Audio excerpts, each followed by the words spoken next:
నన్ను క్షమించు సీత. పిల్లలు నన్ను క్షమించండి. నేను బతికి ఉండి మీకు ఇచ్చే కష్టాల కంటే నేను లేకపోతే వచ్చే ఇన్సూరెన్స్ డబ్బే మీకు దిక్కు. ఈ అప్పుల మాటలు ఇక నేను భరించలేను.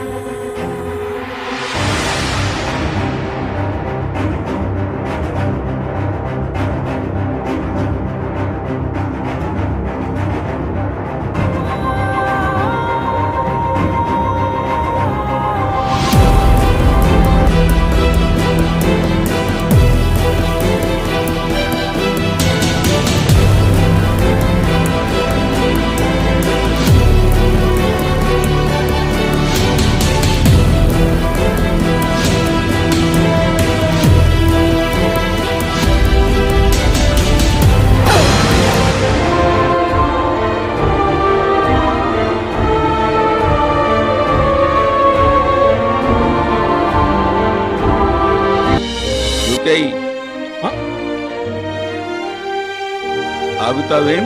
దూకేయ్.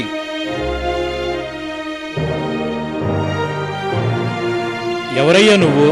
నా బాధ నీకేం తెలుసు? నీ ఒక విషయం రాఘవ, నువ్వు దూకాక ఈ బావిలో నీ శవం తేలుతుంది కదా, దాన్ని చూసి నీ కొడుకు గర్వపడతాడా, లేక నాన్న పిరికివాడు మమ్మల్ని వదిలేసి వెళ్ళిపోయాడని లోకంలో తల దించుకుంటాడా? అప్పులిచ్చినోళ్ళు ఇంటి ముందు నిలబడి కుక్కల్ని తిట్టినట్టు తిడుతుంటే ఆ అవమానం కంటే చావే నయం. పిచ్చివాడా, అప్పు తీసుకున్నవాడు తల దించుకోవాలి కానీ ప్రాణం తీసుకోవటం ఏమిటయ్యా? అప్పులు నిన్ను చంపవు, నీలోనే భయం నిన్ను చంపుతుంది. భయం కాదు స్వామి, దారి లేక. లక్షల అప్పు, చేతిలో పైసా లేదు, ఎలా తీర్చాలి స్వామి? ఇలా రా నాయనా, బావిలోకి చూస్తే లోతు కనిపిస్తుంది, అదే ఆకాశం వైపు చూస్తే అవకాశం కనిపిస్తుంది. నీ అప్పు తీరాలంటే నువ్వు సావడం కాదు, నువ్వు సావనంతగా కష్టపడాలి. చూడు రాఘవ, ఒక్క మనిషి తాను ఎప్పుడు పూర్తిగా ఓడిపోయాను అనుకుంటాడో తెలుసా? తాను కింద పడినప్పుడు కాదు, పూర్తిగా నేను లేవలేనని డిసైడ్ అయినప్పుడు. నీ అప్పు నీ ప్రాణం కంటే ఎక్కువైపోయిందా? వాళ్ళు ఇంటికి వస్తే పారిపోకు, ఎదురుగా కూర్చోబెట్టు. నమ్మించి తీసుకున్నాను, నమ్మకంగా తీరుస్తాను, కానీ నాకు సమయం కావాలి అని కళ్ళల్లోకి చూసి మాట్లాడు.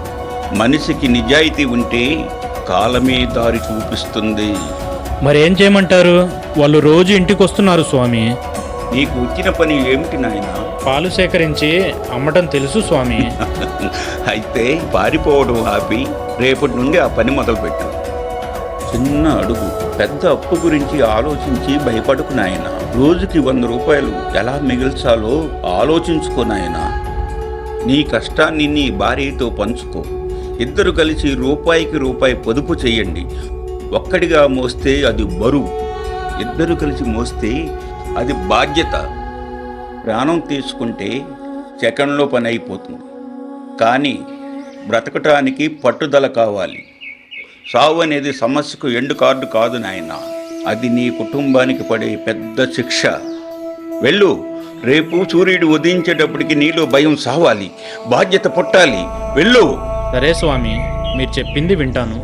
శుభం కలుగుగాక. స్వామి, ఏమైపోయారు?